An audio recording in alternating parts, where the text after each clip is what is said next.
سلام، نگاه کنین مهو چقدر قشنگی. اینو خودم ساختم. حالا بیا آموزششو بدم. شما میاید اینجا، مثلا هر رنگی که دلتون خواست. مثلا من نارنجی میخواستم.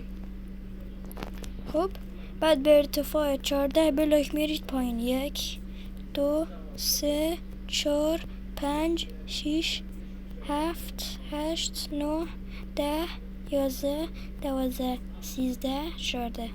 خب 14 میشم میکنید. حالا میخواد ترش باشه، میخواد ترش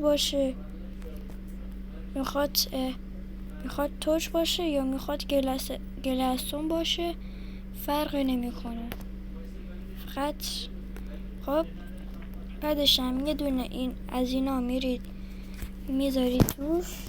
بعدش هم به همون رنگی که انتخاب کردید، مثل همون رنگ شیشتون هم این رنگی میذارید، یعنی همون نارنجی.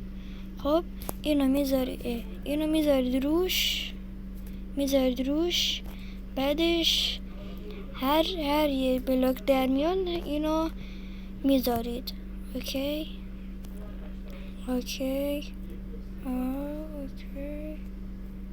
خب اوکی و تمام.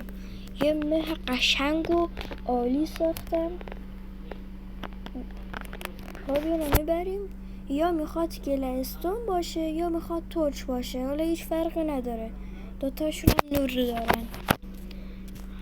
دیدی؟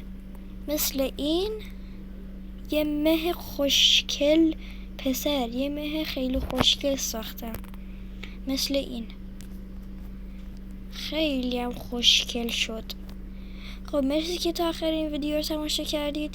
بچه‌ها ببخشید تایم ویدیو داره میاره پایین دیگه. ما دیگه هنوز یاد نگرفتیم یوتیوبر بشیم و اینا که به خاطر همین مثل یوتیوبر رو نمیتونیم ویدیو خیلی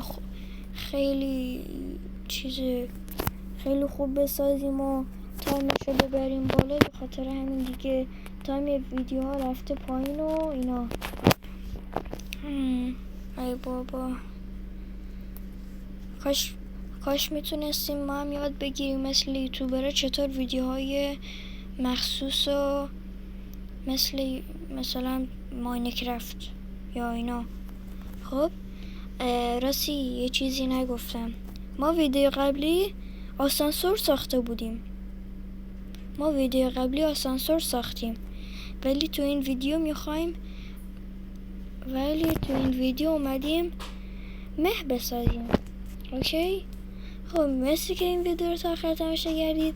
لایک و ساب یادتون نره.